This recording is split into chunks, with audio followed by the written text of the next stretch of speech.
السلام عليكم ورحمة الله وبركاته.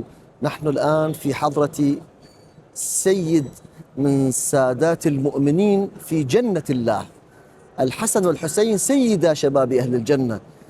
نحن في حضرته، في جواره، في بابه المبارك والمنور.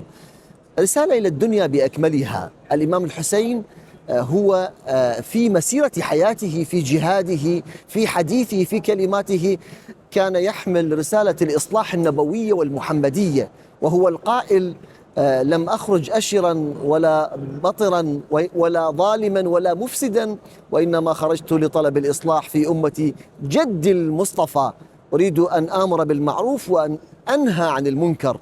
الأمة المحمدية إذا بدأت بمشروع الأمر بالمعروف والنهي عن المنكر بدأت بطريق عزتها ورفعتها وكرامتها. الله يقول في القرآن: كنتم خير أمة أخرجت للناس تأمرون بالمعروف وتنهون عن المنكر وتؤمنون بالله.